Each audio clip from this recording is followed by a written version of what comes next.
other things as soon as you reasonably can, which is in the second half of the first year. Those babies that have continued sucking needs will be, it won't matter so much once they're past the stage of needing them for feeding as well. The dummy may come in handy because the babies who don't have breasts to suck on do have sucking needs that need to be satisfied. But you do need to consider the orthodontic effects of that, particularly if your budget is limited, because orthodontic procedures are very expensive. Yeah.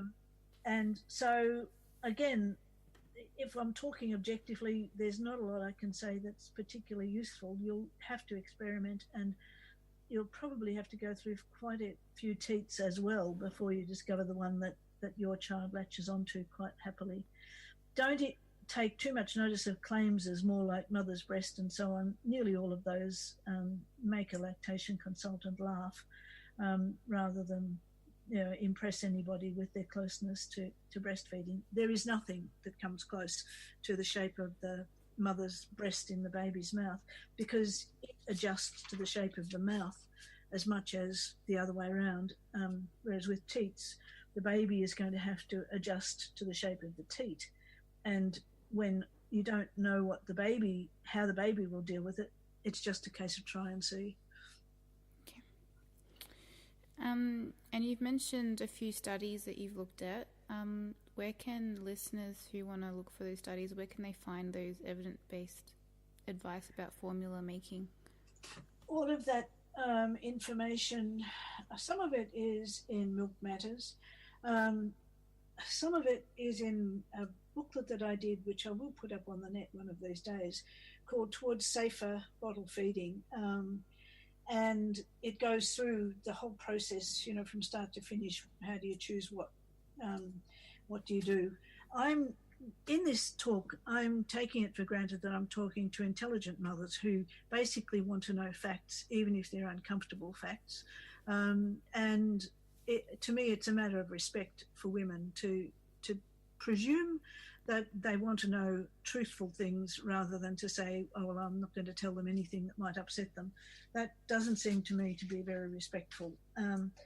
And so I'm sorry, I would love to be able to say there is a magic teat out there that does the job just like breastfeeding, but I don't really see how there can be, because the breast is actively expelling milk into the baby's mouth, and all the baby has to do is to create a vacuum by suction, whereas with the teat, the baby has to actually make the thing work. And I think that's going to be an intractable difference.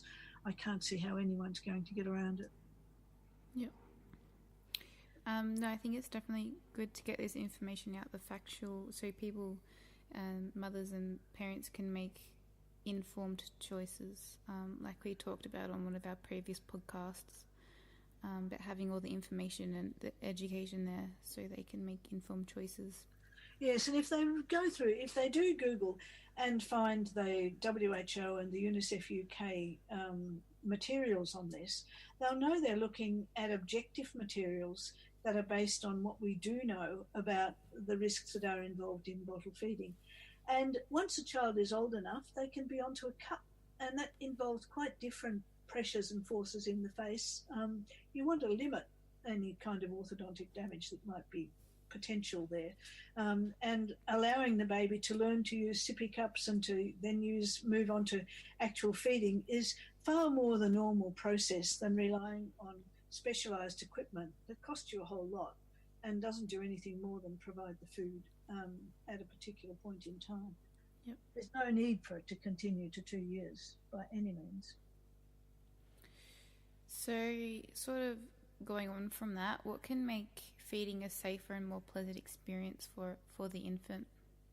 This is where you just have to start talking about responsive feeding, making sure that the baby is not being forced to meet your standards of how soon they should have the milk, when they should have it, how long they should take to drink it, how much they should finish up.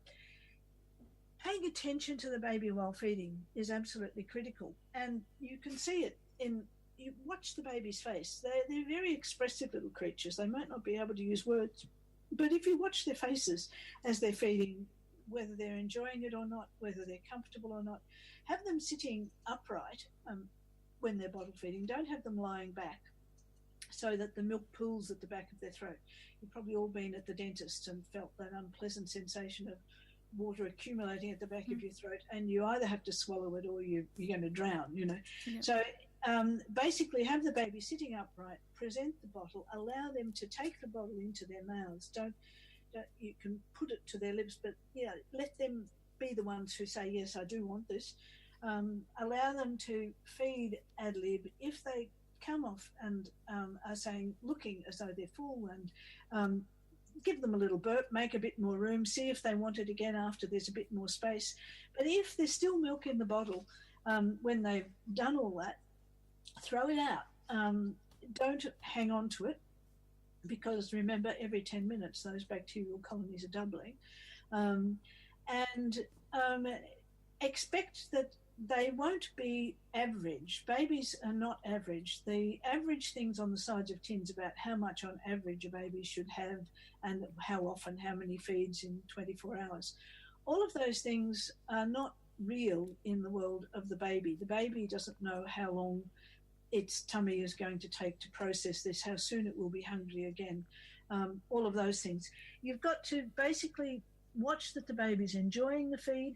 Don't force more on the baby than the baby wants to have, and be prepared to be responsive in when the baby needs to feed. Babies with very small tummies need to feed more often than babies with much larger ones. And while they can be forced to take down more because stomachs will expand, they're elastic and they can stretch, they're very much more likely to bring it back up again. And sometimes they bring more back up than they meant to, and that means you've got to go through the whole process of, well, are they going to be hungry again? Well, I need to feed them again if they've brought up too much. So it's a case of being a responsive mother is not something that is limited to breastfeeding mothers. Bottle feeding mothers have to be just as responsive, just as observant of their child's behaviour and of the indications. And if a kid is absolutely saying, no, I do not want this, and saying it persistently, then someone should take notice of that. It may be that that particular formula is not agreeing with the child at all, and there might be another one that is less of a problem, because they are all very varied. They have different mixtures of fats. They taste different. One of the things I would say to parents who are bottle feeding is know what your baby's formula smells like and tastes like, because the only way that you can assess that whether or not there might be a problem in a formula is to sniff and know the normal smell of the formula and to know the normal taste of the formula. Some of the problems are not evident from smell and taste, because some things are just simply odorless and you can't know they're there.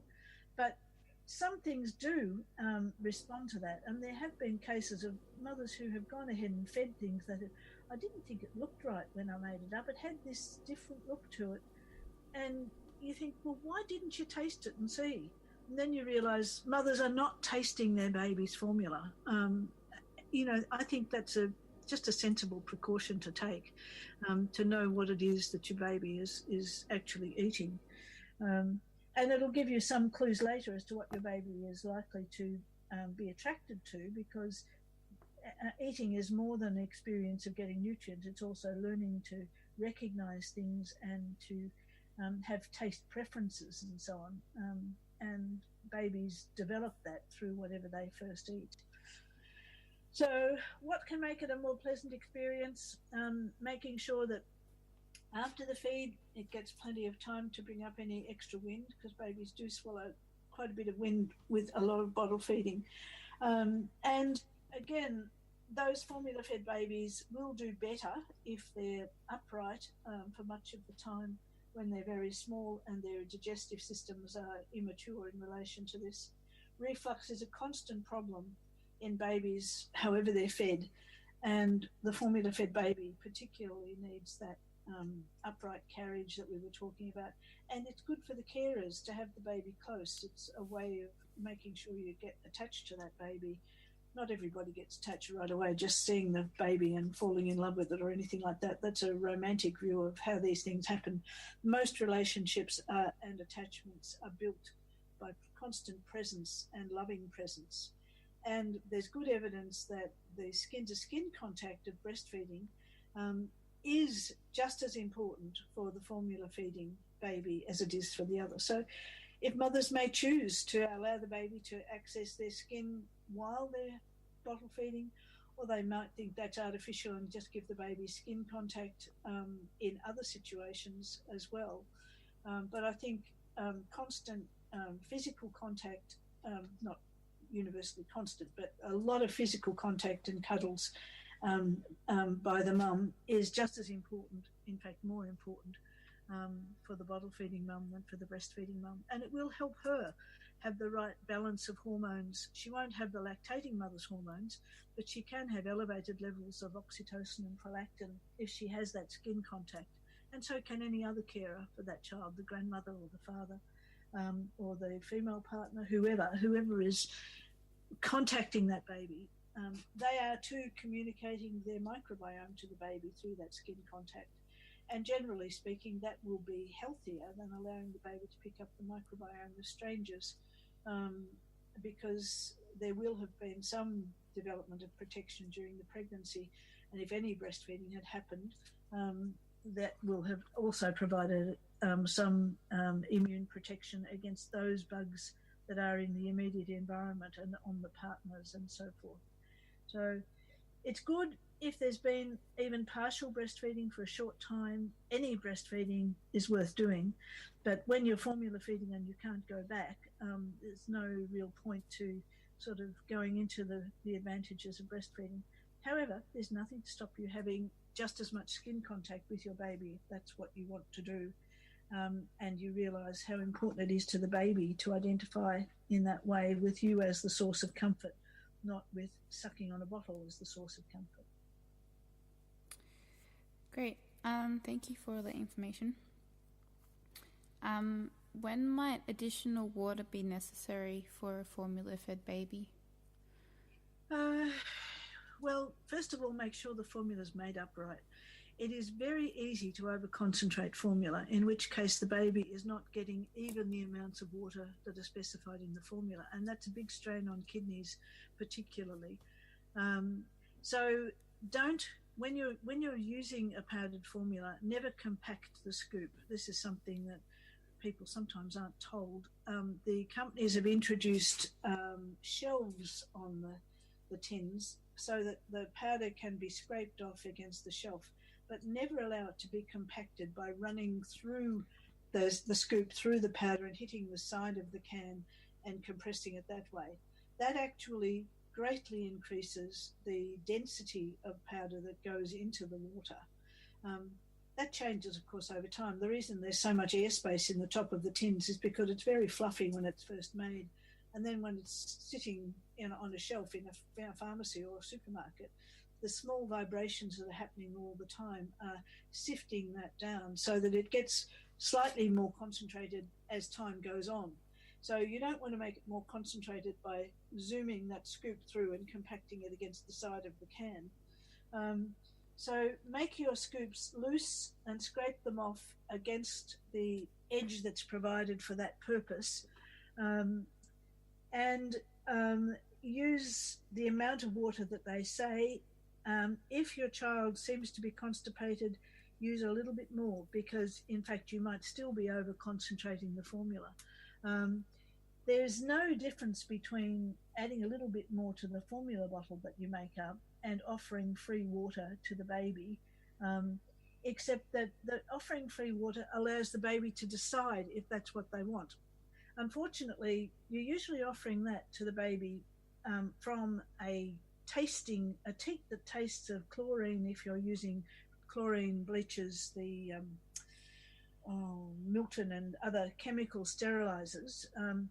And sometimes babies refuse plain water because of the taste that's on the vehicle that it's being fed through. If you want to offer plain water to a baby, you're often better to offer it on a teaspoon, which is stainless steel and doesn't have a taste, or in a glass, which again doesn't have a taste, so that if the baby will drink the water, it's quite possible that it needed it.